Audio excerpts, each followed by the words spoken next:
అందం పెంచుకోవడం, మందం తగ్గించుకోవడం, ఇప్పుడు అందరి టార్గెట్ ఇదే. ఇలాంటి వారి కోసమే కాస్మెటిక్ ప్రపంచం పుట్టుకొచ్చింది.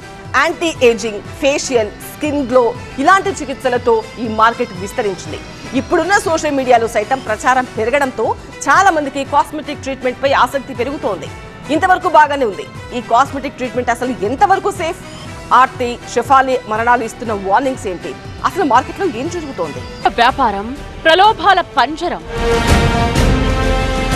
కొంప ముంచుతోన్న beauty treatments, anti ageing injections తో ముప్పు,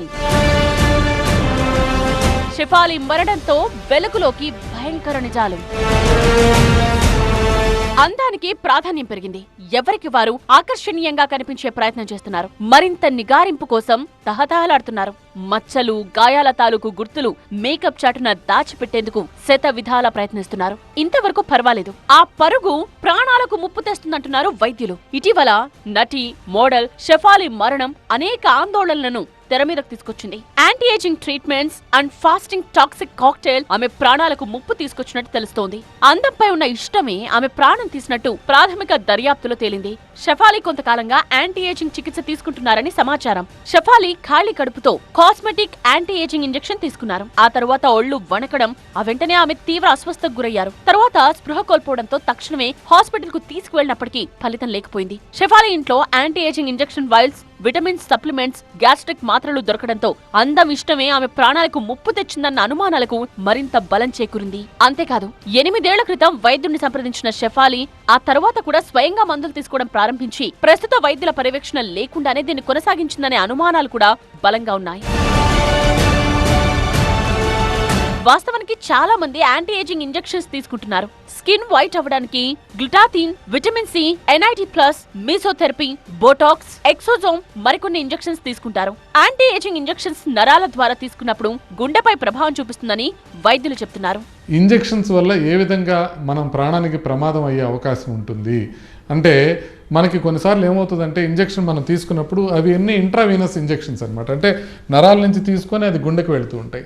ఇవి కొన్నిసార్లు అనాఫిలాక్సిస్గా పరిణమిస్తాయి అన్నమాట. సో వీటిల్లో చాలా వరకు అన్రెగ్యులేటెడ్ ఉంటాయి. అంటే బొటాక్స్, ఫిల్లర్స్ అనేవి డెర్మటాలజిస్టులు ఇస్తే అది సేఫ్గా అవి అప్లికేషన్స్ బాగుండే అవకాశం ఉంటుంది. అమెరికాలో చెప్పేది ఏంటంటే US FDA అప్రూవ్డ్ మెడికేషన్ కాదు ఇది. గ్లూటాథియోన్ IV తీసుకోవడం అనేది US FDA యాక్సెప్ట్ చేయలేదు. అయినా కూడా ఇండియాలో విపరీతంగా గ్లూటాథియోన్ ఇంజెక్షన్స్ తీసుకోవడం అనేది జరుగుతుంది. యాంటీ ఏజింగ్ ట్రీట్మెంట్ లో ఇంట్రావెనస్ ఇంజెక్షన్స్ తీసుకునే టైంలో ఒక్కోసారి సడన్ డెత్ అయ్యే అవకాశం ఉంటుంది. స్కిన్ గ్లో త్వరగా రావాలని పదే ఇంజెక్షన్స్ తీసుకుంటూ ఉంటారు. ఇది ఒక అడిక్షన్ గా మారిపోతుంది. IV ద్వారా ఇంజెక్షన్ తీసుకునే సమయంలో ఇంగ్రీడియంట్ పడకపోతే హైపర్ సెన్సిటివ్ రియాక్షన్స్ వస్తాయని డాక్టర్స్ చెప్తున్నారు. సో యాంటీ ఏజింగ్ ట్రీట్మెంట్స్లో మేజర్గా అంటే డెత్ సంబంధించింది ఏదైనా జరిగేది ఉంది అని అంటే మేజర్గా జరిగేది ఇంట్రావీనస్ ఇంజెక్షన్స్. అంటే మనము డైరెక్ట్గా బ్లడ్ స్ట్రీమ్లోకి ఇంజెక్షన్స్ తీసుకోవడం అనేది ఒక రీజన్ కావచ్చు.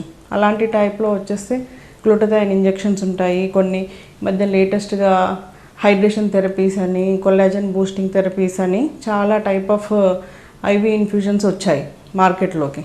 ఇవన్నిటికీ ఒక లిమిట్ ఉంటుంది. ఇయర్లో ఇన్ని సెషన్స్ తీసుకోవాలి. ఒక సీక్వెన్స్ ద్వారా 10 సెషన్స్ 20 సెషన్స్ అలా తీసుకొని కొన్ని రోజులు ఆపేయాలి. కానీ వీళ్ళు ఏం చేస్తుంటారంటే కంటిన్యూగా ఎవ్రీ మంత్ దానికి అడిక్ట్ అయిపోయి ఒక డాక్టర్ రిఫ్యూజ్ చేసినా కానీ ఇంకొక డాక్టర్ దగ్గరికి వెళ్ళి పాస్ట్ హిస్టరీ చెప్పకుండా అలాగా మళ్ళీ ఇంజెక్షన్స్ తీసుకుంటుంటారు. ఇది ఒక టైప్ ఆఫ్ అడిక్షన్ అయిపోయింది ఈ మధ్య యంగ్స్టర్స్కి. ఒకప్పుడు కేవలం వృద్ధాప్య ఛాయలను దాచుకోవడం, చర్మాన్ని మెరుగుపరుచుకోవడం అనే ఆలోచనలు ఇప్పుడు తక్షణ అందం, శాశ్వత యవ్వనం అనే నినాదాలతో ప్రాణాలను సైతం పరంగా పెట్టే స్థాయికి చేరాయి. ఇందుకోసం రకరకాల ఫేస్ క్రీమ్లు, షాంపూలు, సబ్బులు జనాలు వినియోగిస్తున్నారు. దీంతో కాస్మెటిక్స్ వ్యాపారం వేల కోట్లకు విస్తరించింది. ఇదే అదనుగా కొంతమంది కేటుగాళ్లు రకరకాల రసాయనాలతో కల్తీ, నకిలీ కాస్మెటిక్స్ తయారు చేసి మార్కెట్ లో విక్రయిస్తున్నారు. బ్రాండెడ్ కంపెనీల కవర్స్ లో ప్యాక్ చేసి మార్కెట్ లో వదులుతున్నారు. కొంతమంది బ్రాండెడ్ కంపెనీల పేర్లకు దగ్గరగా ఉండే పేర్లతో లేదా బ్రాండెడ్ కంపెనీల పేర్లలో ఏదో ఒక అక్షరం మార్చి ముద్రించిన ప్యాక్లలో పెట్టి విక్రయిస్తున్నారు. పుట్టగొడుగులా పుట్టుకొస్తున్న కాస్మెటిక్ ట్రీట్మెంట్ క్లినిక్స్ తో జాగ్రత్తగా ఉండాలని హెచ్చరిస్తున్నారు నిపుణులు. కొన్ని రకాల సౌందర్య ఉత్పత్తులు ప్రాణాంతకంగా మారుతున్నాయని గుర్తు చేస్తున్నారు.